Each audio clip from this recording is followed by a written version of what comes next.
The last election of the 2018 midterms has finally been decided, 309 days later, but better late than never, right? So today we're going to talk about that and what the results mean for the 2020 contest. So this is just kind of a special video. I'll be putting up the promised comment response video either later today or tomorrow, depending on how efficient I am at dissertating for the rest of the day. Last night, or September 10th for the preponderance of you not watching this video the day that it airs, Republican State Senator Dan Bishop beat Democratic veteran and small business owner Dan McCready in a highly anticipated special election in North Carolina. Bishop now gets the honor of serving in North Carolina's 9th Congressional District for like a couple of weeks before gearing up for another campaign push in less than a year. Political wonks might recognize the Democrat, McCready, who ran for the seat in 2018. The Republican Bishop did not run last time. Instead, it was Mark Harris, and the reason why Harris didn't run this time is basically the same reason for why we're having a 2018 race at the tail end of 2019. See, Harris actually garnered a larger vote total than McCready in 2018, although that race was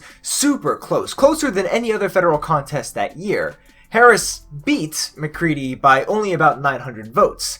And the reason I used air quotes is, well... Election officials in North Carolina unanimously voted not to certify the winner of the state's 9th district congressional election. State officials ordering that election in a congressional race amid sweeping allegations of tampered ballots. Shortly after the election, it was alleged that one of Harris's political consultants, Leslie McCrae Dowless, committed election fraud and ballot tampering to help Harris secure victory. An investigation into the allegations by the Republican-led North Carolina State Board of Elections basically determined that Dowless totally tampered with like 500 votes. He's since been indicted for that and multiple other charges, and ultimately, the board called for a whole new contest. Harris, recognizing that his reputation was basically shot, decided to bow out. The contest was held in conjunction with another special election, this one for the 3rd Congressional District, which was held to fill the vacancy left by Walter Jones, who passed away from Lou Gehrig's disease in February. The day before the election, President Trump held a rally in North Carolina where he stumped for Bishop as well as the Republican running in the 3rd District,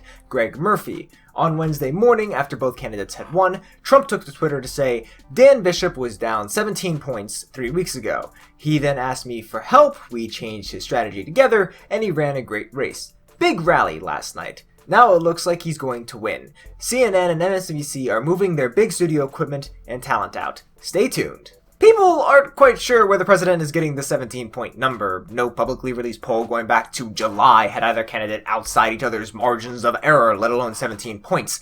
It's possible that it was an internal poll, but for some reason, my priors regarding this president makes me think that he's pulling this number out of thin air. In terms of the claim that his rally helped, though, it's actually quite possible. Researchers found that presidential visits can boost turnout for congressional candidates. Although the effects are relatively small, they can matter in tight races. But the president's presence here prompts an obvious question. What can this tell us about 2020? Regarding him individually, a little, but not that much. The margins of victory in an off-year special congressional election probably matters a bit less for presidential contests than for congressional ones. There's a whole different logic present, different kinds of people turning out. It's only going to be weakly informative. But as we saw with 2018, we can get a general sense of the overall political environment. Looking at the 3 special elections we've had this year, Republican vote shares shrank from 2016 in 2 of them. It bounced up by about the same margin in Pennsylvania, although it should be noted that there was literally no doubt that the Democrats would lose this seat, and very little money and effort was put into the contest. Shoot, it had something like 30% of the turnout that race saw in 2018. So it's a bit of a mixed bag. For this and other reasons, some outlets such as 538 are suggesting that the environment is still Democratic leaning, but less so than it was in the midterms. I tend to agree. That view meshes with the evidence that we're seeing with other political developments. We're also seeing Democrats doing well in generic ballot polling, but not as well as 2018. Plus, Republicans have shot up in their enthusiasm about voting compared to last year, while Democrats have remained about the same. But that doesn't really give us any new information about President Trump's chances in 2020. The fact that he's averaging about 40% approval considering the generally good state of the economy suggests that he was always going to have an uphill battle.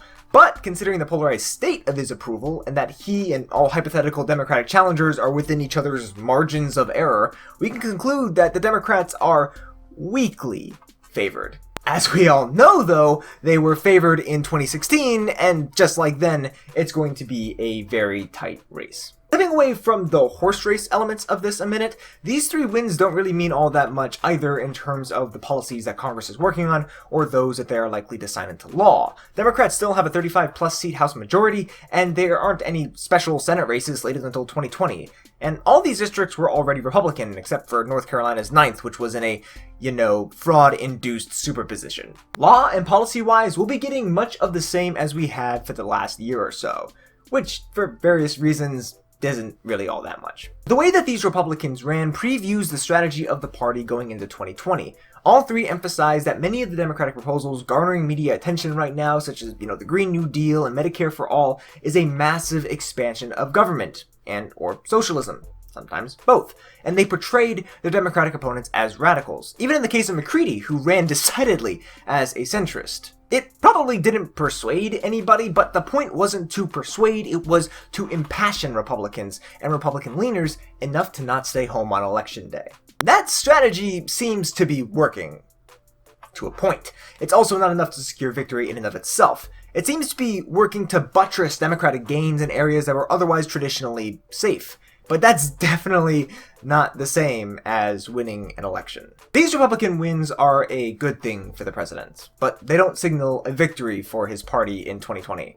In fact, it shows that they had just as much to worry about today as they did 2 days ago, as they did last week, and as they did at the end of 2018. I'm curious to see what you guys think about this, about what these elections mean for the president's chances in 2020, or just, for the 2020 election in general. Curious to see what your guys' thoughts are about those, about other thoughts that cropped up while watching this video, or suggestions for future topics. Always happy to have those down in the comment section below. Looking forward to reading all of them and answering a few in the next office hours. And by next, I don't mean the one that, again, I'll be trying to put up either today or tomorrow, so I guess I'll be talking about these in the next office hours. Special thanks to those supporting Professor Politics on Patreon. I'd like to give a special shout out to research assistants Sam, Dealey, and Joel. Patrons get exclusive content, early content, and shout outs. So if you'd like to be able to help, you can click the link down in the doobie-doo or at the end card at the end of the video.